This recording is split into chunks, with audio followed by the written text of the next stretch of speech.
Oh, that is hysterical. It's not sex, but it's a step in that direction. Those were the playful, iconic words fans remembered from Carol Burnett's vibrant years, the witty brilliance that made her a household treasure. Yet today, those same fans are reeling as a somber announcement from her camp sends shockwaves through the nation. At 91 years old, the beloved comedian and actress, the shining force behind The Carol Burnett Show and one of television's most cherished pioneers, has broken her silence with heartbreaking news that has social media flooding with tributes, memories, and a rising sense of collective fear. For decades, Carol Burnett stood as the embodiment of laughter, resilience, and extraordinary strength, a woman who danced through adversity with humor that could soften even the hardest days. But the revelation she shared moments ago paints a far more fragile and sobering picture, one that reaches deep into her personal world in a way she has rarely allowed. Sitting quietly inside her Los Angeles home, surrounded by framed photographs of castmates long gone, family members she deeply misses, and mementos from a career that shaped American comedy, Carol revealed that her health has been deteriorating for months, far more seriously than anyone imagined. Fans had believed her retreat from public life was simply retirement, a well-earned rest, but Carol admitted she has been undergoing treatments for an undisclosed illness that has drained her strength and affected her speech, something she had been fighting desperately to conceal. "I didn't want anyone to worry," she whispered, her voice trembling with vulnerability. "I thought it would pass, but it hasn't." Her confession came through an unplanned online message to her fans, a video that spread across the internet within minutes, showing her thinner, frailer, her once fiery red hair now glimmering silver, but her warmth still glowing through every word.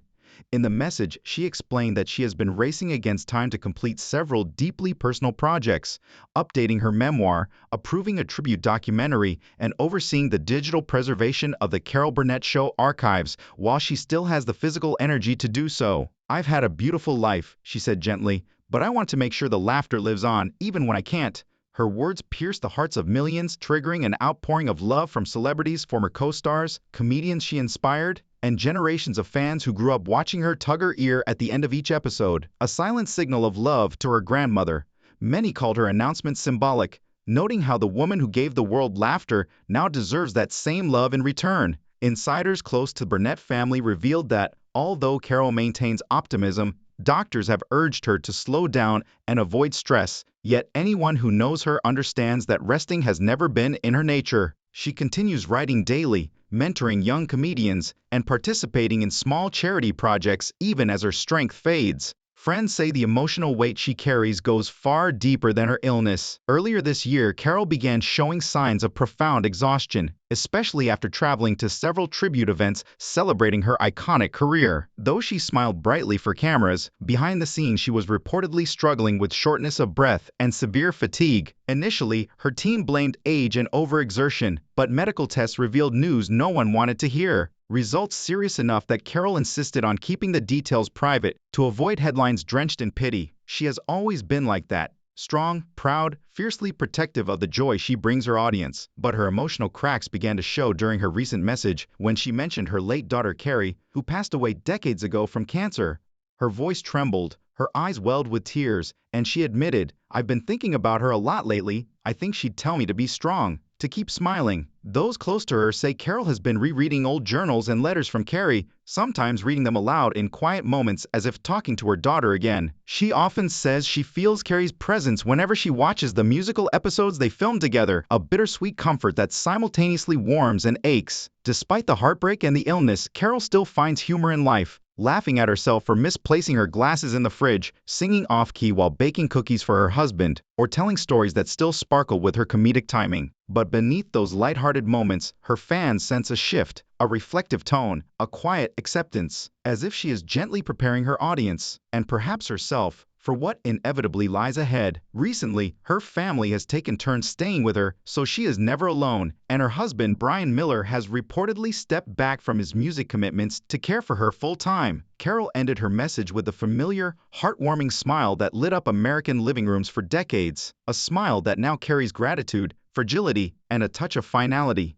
As the world listens to her trembling words, cherishing every second of her presence, one truth becomes painfully clear: Carol Burnett, one of the last living legends of television's golden age, may be giving her audience their final curtain call, one filled not with jokes or skits, but with grace, resilience, and the same love she has given her entire life. But even as Carol managed a soft smile for the camera, her eyes told an entirely different story.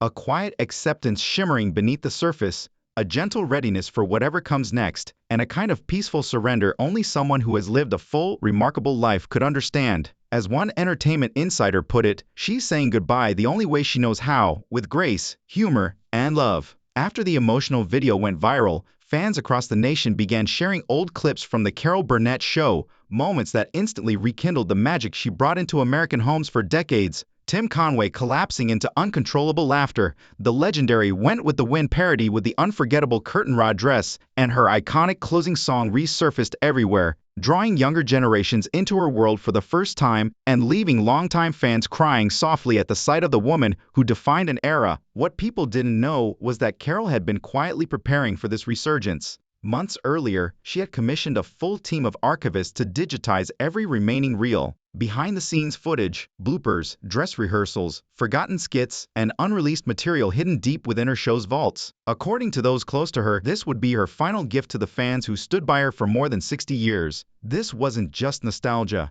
It was legacy preservation, one last love letter to an audience she cherished more than fame, more than accolades, more than the stage itself. One insider revealed that Carol recently held an intimate private screening for a small circle of friends and family, sharing never-before-seen clips of herself and Harvey Korman improvising between takes. The footage was both hysterical and haunting. It felt like she was revisiting her own history in real time. One attendee said quietly, "She laughed, but she also cried." Even with diminishing strength, Carol has poured whatever energy she has left into finishing this monumental project, recording new voiceovers to narrate unseen moments, offering context, sharing memories, adding her warmth to each frame. Her voice may be softer, gentler, slower now, but the familiar sparkle in her humor remains, refusing to be extinguished. The public's response to her announcement has been overwhelming. Her home has been flooded with letters, flowers, handmade cards, fan art, and deeply moving tributes. Some fans wrote that she helped them survive childhood trauma. Others shared that her sketches taught them to laugh through life's unpredictability. Carol has always insisted she never saw herself as a celebrity, just a funny lady who got lucky. But now, as millions watch her face the hardest chapter of her life, that humility has become part of her magic, a reminder that even the greatest icons are human, vulnerable, longing for connection. She has always believed laughter isn't a denial of pain, it's a lifeline through it. And even now, nearing the end of her journey, Carol continues to do what she has done best her entire life, transform pain into connection, turning sorrow into a shared human moment. In the days following her announcement, rumors began swirling about the specifics of her condition. Tabloids speculated wildly: heart issues, neurological decline, autoimmune complications. But her representatives urged privacy and dignity. What is certain, however, is that her situation has deeply affected her closest circle, especially surviving peers from Hollywood's golden age.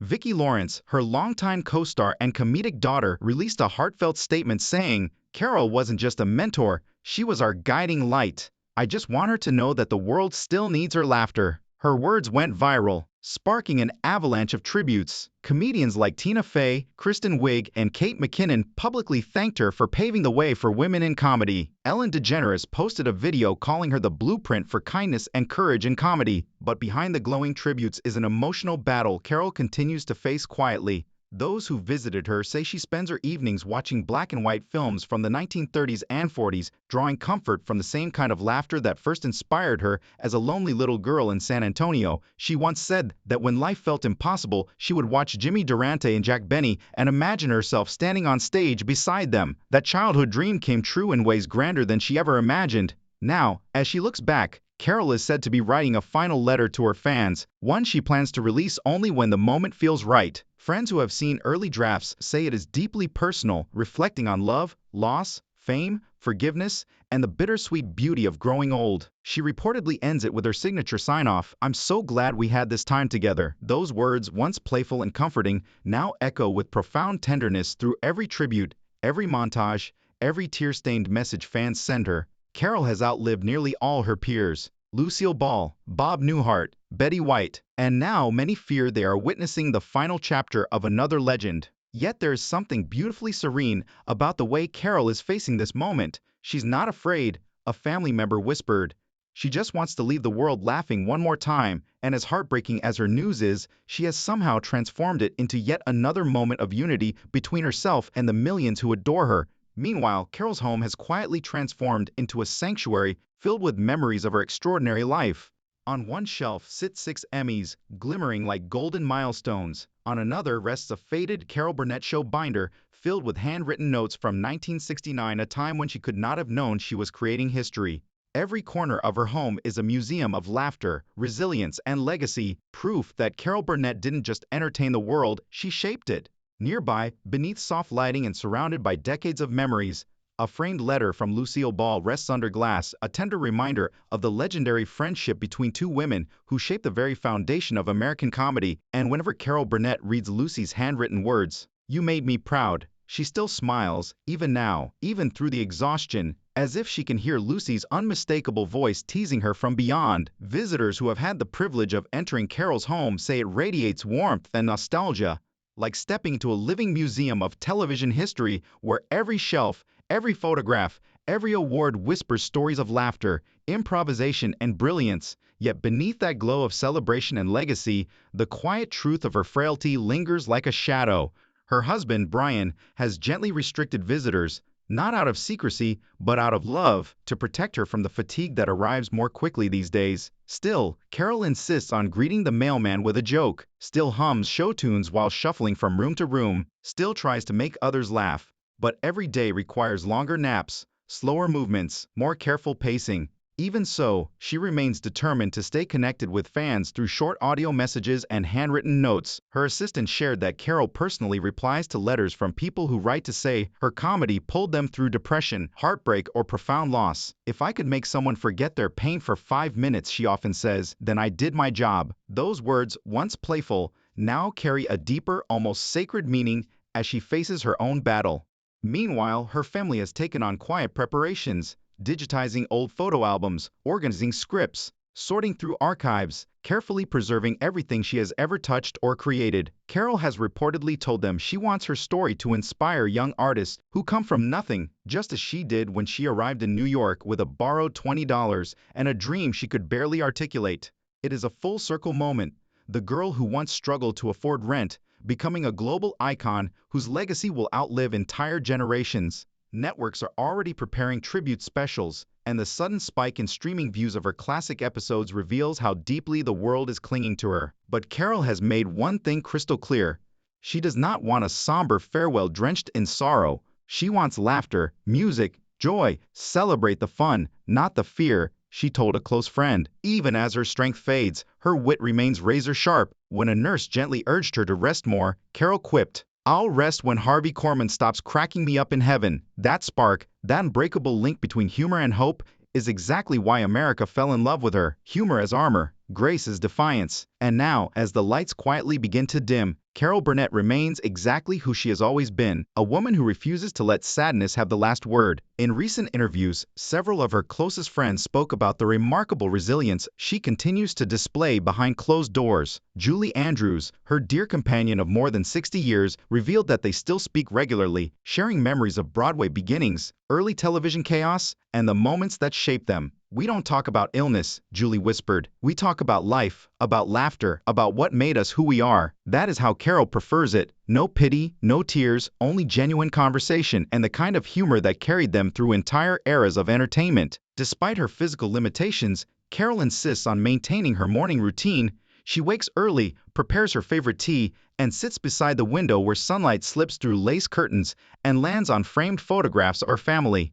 Sometimes she writes in her journal, entries so intimate that friends say they may become her most personal publication yet, reflecting on moments she never shared publicly, such as how she nearly quit acting before The Carol Burnett Show, how Lucille Ball once saved her during a quiet nervous breakdown, how she never fully healed from her daughter Carrie's passing, but found meaning in helping others heal through laughter. Carol has also been recording personal voice messages for her grandchildren, each one a treasure filled with stories, gentle jokes, and grandmotherly advice. "You can't cry at my jokes," she warned one of them recently. "That ruins the punchline." Her ability to transform vulnerability into warmth remains one of her greatest gifts, and it is part of why even now her fans feel hopeful. Because she refuses to surrender her joy. When asked by a close friend whether she fears the end, Carol reportedly smiled softly and said, "I'm not afraid. I've had my time on stage. Now I just want to sit in the audience and watch the next act." That humility, that grounded, unpretentious spirit, is everything people have cherished about her for decades.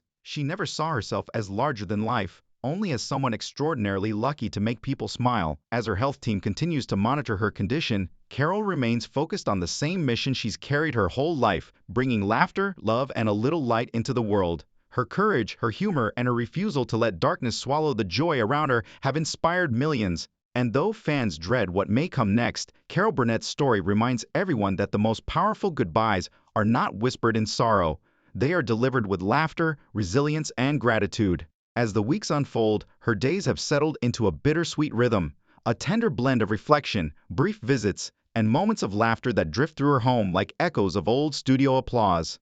Those who have visited say she is peaceful, content with the life she built and the legacy she leaves. She spends her afternoons in her garden, humming familiar melodies while surrounded by the scent of roses, and often the gentle sound of Brian's piano playing drifts through the open windows like a lullaby to the memories of a life that changed the world. To anyone looking in from the outside, Carol Burnett's world still appears peaceful. Sunlight drifting through lace curtains, laughter lingering in old clips, and memories preserved in every framed photograph. But beneath that calm, there is an unmistakable undercurrent of urgency in everything she does, a quiet awareness that her time is precious and every letter she writes, every story she records, every smile she offers feels like one final performance meant to comfort people long after she's gone. She has begun reaching out to young comedians in private, sending handwritten notes filled with encouragement, telling one of them that comedy isn't about being funny, it's about being human, and those simple, heartfelt words have now gone viral as a powerful reminder of the depth of her influence.